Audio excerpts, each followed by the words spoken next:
본 영상은 청각장애 부모가 자녀를 양육하는 데 도움이 될 수 있는 정보를 제공하기 위하여 제작되었습니다. 1. 아기의 청력. 신생아 청각검사. 모든 신생아는 출생 후 청각선별검사를 받습니다. 보통 출생 일주일 이내 분만병원에서 시행하며 청각검사를 하지 않는 병원은 보건소에 문의하여 생후 한 달 이내 검사를 받아보아야 합니다. 선별검사가 정상이더라도 부모는 아이의 언어 발달 정도를 신경 쓰는 것이 좋습니다. 부모의 난청이나 언어 발달 저하, 소아 난청의 가족력과 같은 난청의 위험 요소가 있는 경우 6개월에서 1년마다 지속적인 정기검진이 필요합니다. 신생아 선천성 난청. 선천성 난청은 신생아 1000명당 1명에서 3명 정도로 선천성 기형 중 가장 흔하게 발생합니다. 부모의 유전적 요인과 임신 중 감염, 출생 전후 내수막염, 저산소증 등의 환경적 요인에 의해 나타납니다. 대다수가 2에서 3세의 뒤늦은 나이에 질환이 발견되어 듣는 능력뿐만 아니라 말하는 능력까지 장애를 가지게 되고 치료에 어려움을 겪습니다. 선천성 난청은 생후 6개월 이전에 발견하여 재활치료를 시작하면 정상적인 언어 발달이 가능할 수 있습니다. 우리나라에서도 신생아 난청의 136 원칙에 따라 청각선별검사를 시행하고 있습니다. 136 원칙은 생후 1개월 이내에 청각선별검사를 시행하고 어느 한쪽이라도 재검 결과가 나오면 생후 3개월 이내에 정밀검사를 시행하며 최종 진단 받은 경우 생후 6개월 이내에 보청기 등의 청각재활을 시작하는 것입니다. 후천성 난청. 후천성 난청은 뇌막염, 홍역, 전염성 질환, 급, 만성 중이염 등이 원인으로 발생합니다. 귀는 외이, 중이, 내이로 구분되는데 중이염은 중이 내에 생기는 염증성 질환을 말합니다. 생후 6개월에서 2세 전후 소아에게 가장 많이 발생하며 발열, 통증과 같은 증상과 소아 청력 감소의 흔한 원인이 됩니다. 만일 아이가 갑자기 열이 나면서 평소보다 많이 울거나 보채고 계속해서 귀를 잡아당기거나 만진다면 중이염을 의심해 보아야 합니다. 중이염의 잦은 재발은 소아의 청력 저하와 언어 발달에도 영향을 줄 수 있으므로 증상이 의심되면 진료를 받아보아야 합니다. 2. 양육. 친밀감 형성하기. 다른 부모들보다 더 많이 안고 있으면서 가까이 두어야 아기의 기분을 알아차리기 쉬워집니다. 밤에는 아기의 움직임을 느낄 수 있도록 가능한 한 아기와 가까이 붙어 자는 것이 좋습니다. 아기는 엄마의 체취와 느낌, 그리고 목소리를 빨리 알게 되고 엄마에게서 친밀감과 안정감을 느낄 수 있습니다. 아기 울음 패턴 알아보기. 아기가 우는 것을 잘 보면 우는 형태의 몇 가지 패턴이 있음을 알 수 있습니다. 울음소리의 패턴을 익혀두면 무엇을 말하고 있는지 알아차리기 쉬워집니다. 졸려서 울 때. 졸린데 잘 수 없기 때문에 대부분 화가 난 듯이 웁니다. 안아달라고 울 때. 이유 없이 아기가 우는 경우 편안하게 안아주면 그칩니다. 혼자서 뒤집거나 움직일 수 없어 갑갑함을 느낄 때 울음으로 기분을 표현합니다. 기저귀가 젖어서 울 때. 불편함을 호소하기 위해 보채듯이 웁니다. 배가 고파서 울 때. 숨을 한 번 크게 쉬었다가 잠깐 사이를 두는 식으로 독특한 리듬인 스타카토식으로 웁니다. 아프거나 놀라서 울 때. 갑자기 숨이 넘어갈 듯 울다가 중간에 숨을 멈추는 형태의 울음 패턴을 가집니다. 발작적인 울음이 30분 이상 계속될 때는 병원에 가는 것이 좋습니다. 우는 아기 달래는 방법. 우유나 젖을 주고 트림을 시킵니다. 기저귀를 교체합니다. 자장가를 틀어줍니다. 안고 걷거나 흔들흔들 해주기와 같은 단조로운 움직임으로 달랩니다.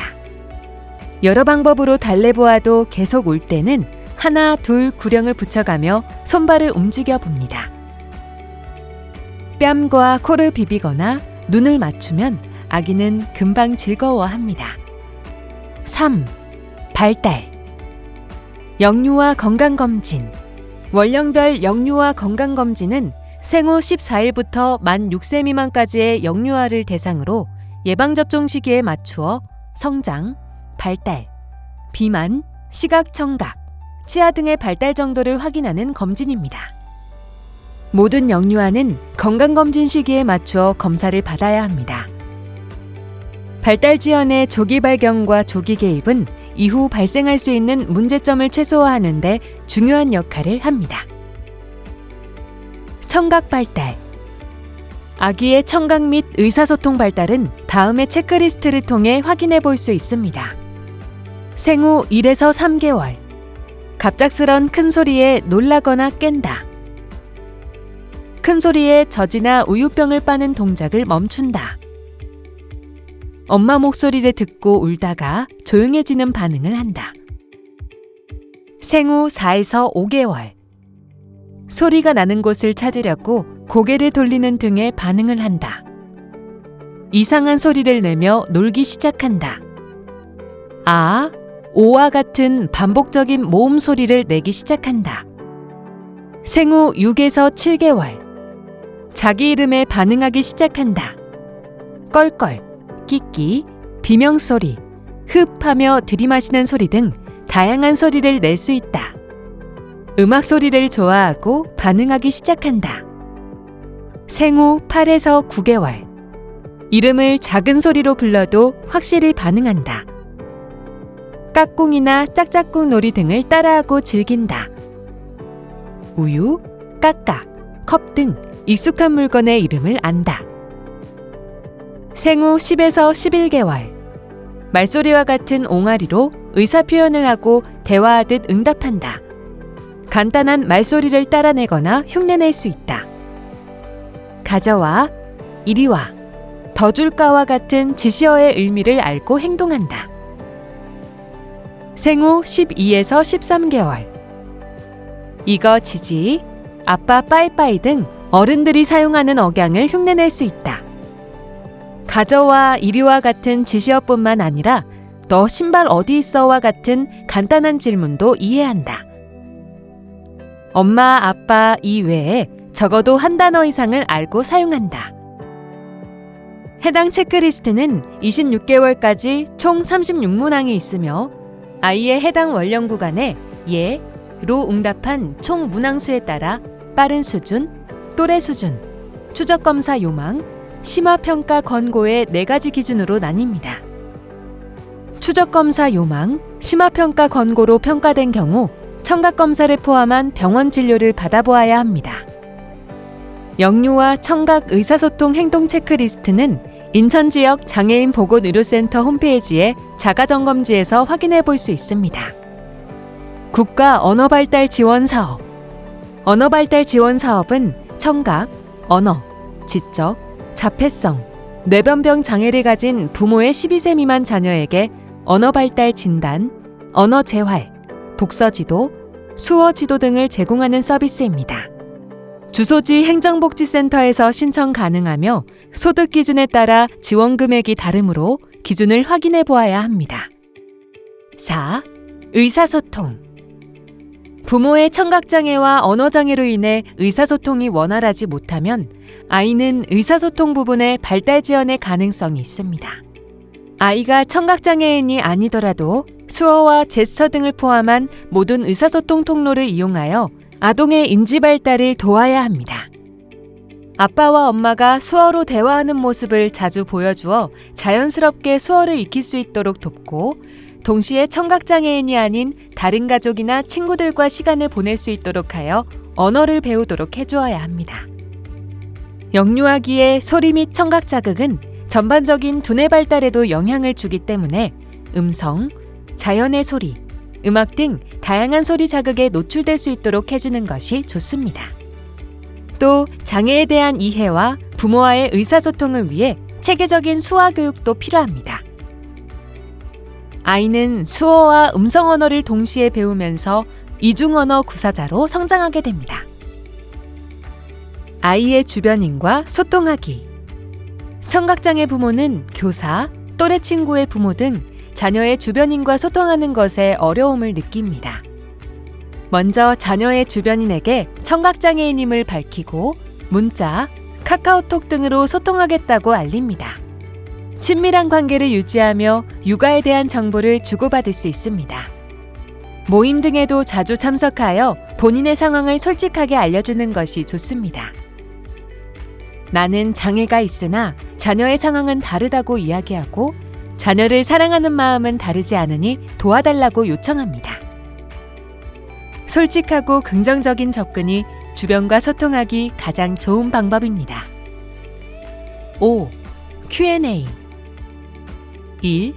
아이는 부모의 장애를 언제 알게 되나요?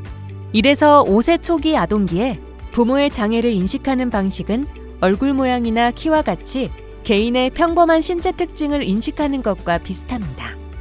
5에서 12세 취약정년기 유치원 무렵의 아이들은 장애가 있는 부모와 그렇지 않은 어른들을 비교하며 무언가 다르다는 것을 인식하기 시작합니다. 때때로 친구들의 호기심과 놀림에 직면하게 됩니다.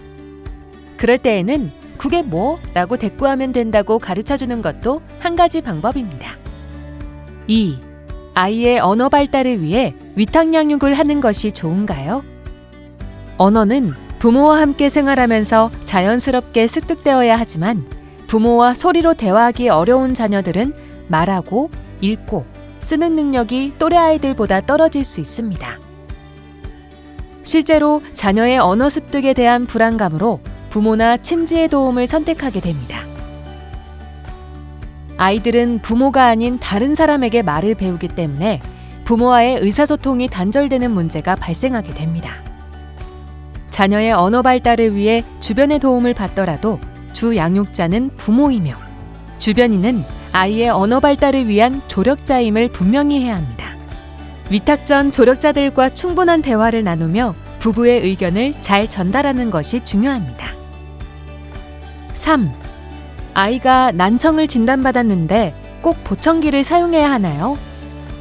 소아난청의 경우 어느 정도 청력이 남아있다면 소리 자극을 끊임없이 주어 청각세포와 청신경, 뇌를 자극하는 것이 중요합니다. 아동기의 언어, 인지 발달을 위해 심하지 않은 정도의 난청이라도 보청기 착용이 필요합니다. 청력이 전혀 남아있지 않다면 인공 와우 이식 등의 수술적 방법을 고려할 수 있습니다.